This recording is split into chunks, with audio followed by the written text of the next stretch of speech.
Ini sejarah tentang Perang Diponegoro.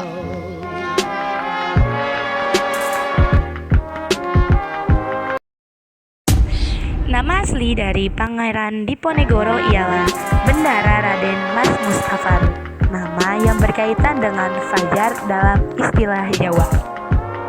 Sehingga berarti sang bangsawan yang lahir pada fajarnya, lahir di Kaputren Keraton Yogyakarta.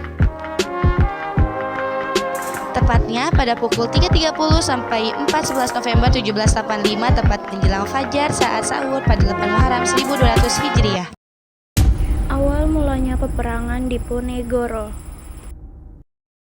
Perang Diponegoro atau disebut Perang Jawa terjadi pada tahun 1825 sampai 1830. Sejarah mencatat Perang Diponegoro sebagai perang dengan korban yang sangat besar, hingga menewaskan ratusan ribu rakyat Jawa dan puluhan ribu dari Belanda.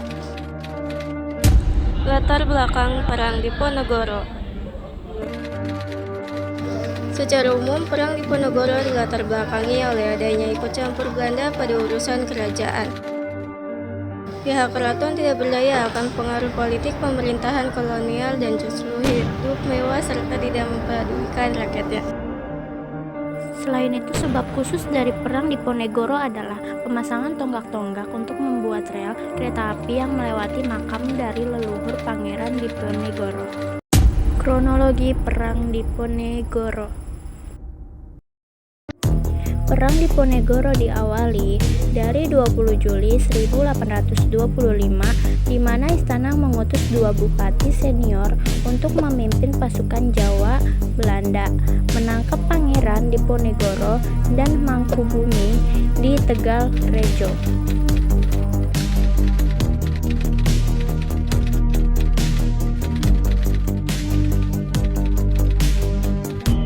Perang Diponegoro ini banyak melibatkan elemen masyarakat seperti petani hingga golongan priai yang menyumbangkan dana untuk Diponegoro.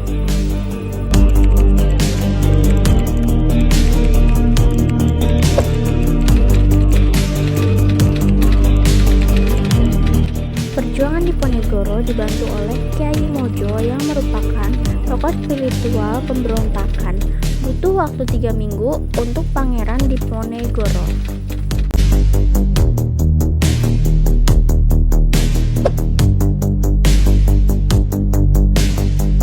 Melakukan penyerangan dan menduduki keraton Yogyakarta. Meluasnya pergerakan Diponegoro dianggap sebagai pergerakan kekuatan di seluruh Jawa.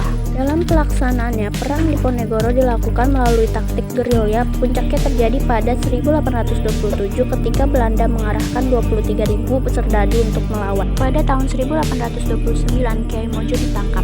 Pada tanggal 21 September 1829, Belanda membuat sayembara hadiah 50.000 gulden bagi siapa saja yang dapat menangkap Diponegoro dalam keadaan hidup atau mati. Pada tanggal 16 Februari 1830, melihat keadaannya yang melemah, Pangeran Diponegoro setuju untuk bertemu dengan utusan Jenderal de Kock, Kolonel Baptist Clarence.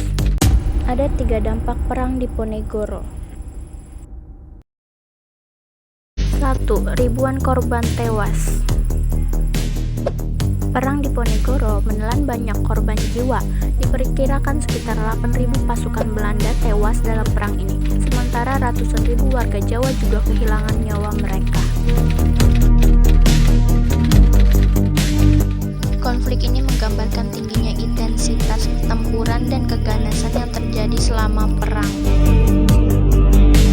2. Belanda mengalami kerugian.